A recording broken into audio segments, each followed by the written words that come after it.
First நம்ம tractor வண்டி கூட அட்டாச் பண்ணுறோம். எப்படி பேலர் கூட டிராக்டர் அட்டாச் பண்ணுறதுங்கிறது நம்ம ஃபஸ்ட்டு ஃபிட்டிங்கில் பார்க்கணும். ஸ்டாண்டு பின்ன இது வந்து நாங்கள் உள்ளுக்கும் போட்டு தர்றோம், வெளியும் போட்டு தர்றோம். அவங்கவுங்க என்ன எப்படி வேணுங்கிற கேட்டாங்கன்னா வண்டி எடுக்கும்போதே சொன்னாங்கன்னா அதுக்கு தகுந்த மாதிரி நாங்கள் போட்டு கொடுத்துருவோம்.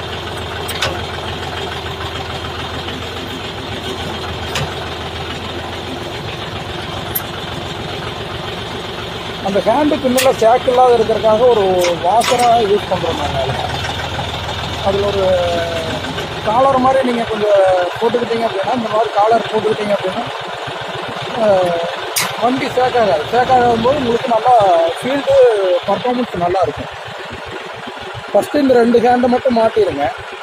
மாட்டிட்டு பிடிஓ ஜாயிண்ட்டு ஃபிட் பண்ணணும். பிடிஓ ஜாயிண்ட் ஃபிட் பண்ணணுன்னா அதனோட லென்த்தை வந்து ஃபஸ்ட்டு கரெக்ஷன் பண்ணுறதுக்கு 2 ஹேண்டு மாட்டினதையும் லென்த்து கரெக்ஷன் பண்ணுறதுக்கு லென்த் அளவு பார்க்கணும்.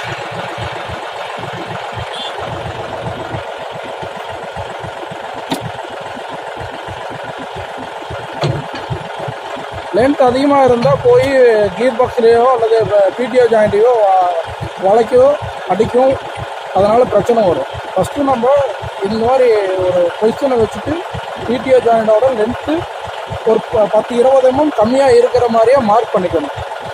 மார்க் பண்ணி அந்த பிடிஓ ஜாயிண்ட்டை கழட்டி கட் பண்ணிடணும். கட் பண்ணதுக்கப்புறம் தான் அதை வந்து நம்ம ஃபிட் பண்ணணும்.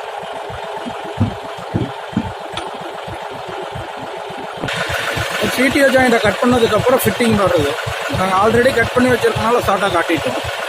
இதை வந்து ஃபிட் பண்ணுறோம் டிராக்டரில். அந்த பின்னு வந்து கரெக்டாக லாக் ஆகணும். இந்த சைடு வந்து மாட்ட முடியாது அப்படிங்கிற மாதிரி இருக்கும்போது உங்களுக்கு பேலரை கொஞ்சம் ஹைட் பண்ணால் மாட்டுறதுக்கு டேப்பர் கிடைக்கும். அப்போது அதை ஹைட் பண்ணி மாட்டிக்கலாம். இந்த டோம் பின்னு லாக் ஆகிருக்கணும். 2 லாக் ஆனதுக்கப்புறம் இறக்குனீங்கன்னா அந்த முட்டு வந்து இப்போ கழட்டி எடுத்துக்கலாம். ஸ்டாண்டை கழட்டி எடுத்துகிட்டு பேலரை கீழே இறக்கணும். கீழே இறக்கும்போது இந்த பிடிஓ ஜாயிண்ட் வந்து இதில் குத்தாத அளவுக்கு லென்த்து கேப் வச்சு கட் பண்ணணும்.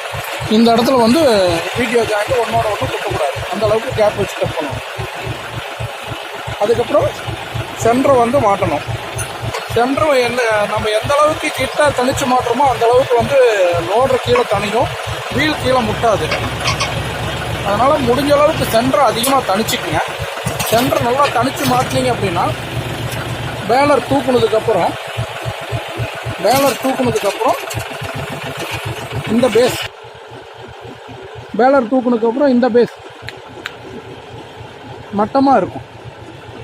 அந்த பேஸ் வந்து மட்டமாக இருக்கும். அது மட்டமாக இருந்தது அப்படின்னா உங்களுக்கு பேலர் ரன்னிங்க்கு கரெக்டான பொசிஷன். அந்த பேஸ் மட்டமாக இருக்கணும். அதை கொஞ்சம் நீங்கள் ரொம்ப கவனமாக பார்த்து ஓட்டுங்க. இதுதான் இப்போ பேலரை ஃபிட் பண்ணுற டைப்பு. ஓகே, அதுக்கப்புறம் பேலரை மட்டமெல்லாம் பார்த்துட்டு ஒயர் வந்து கனெக்ட் முதல்ல அங்கே மேலே கனெக்ட் பண்ணி வச்சுருந்தீங்கன்னா இங்கே கனெக்ட் பண்ணால் போதும். இது ஃபஸ்ட்டு டைம் ஃபிட் பண்ணும்போது ஒயர் கனெக்ஷன் எல்லாமே பண்ணணும். அது கொஞ்சம் நாங்கள் யாரோ ஒருத்தர் வீடியோ காலோ அல்லது நீங்கள் கூப்பிட்டீங்கன்னாவோ சொல்லி தருவோம். நாங்கள் அதுக்கும் தனியாக ஒரு வீடியோ கொடுக்குறோம்.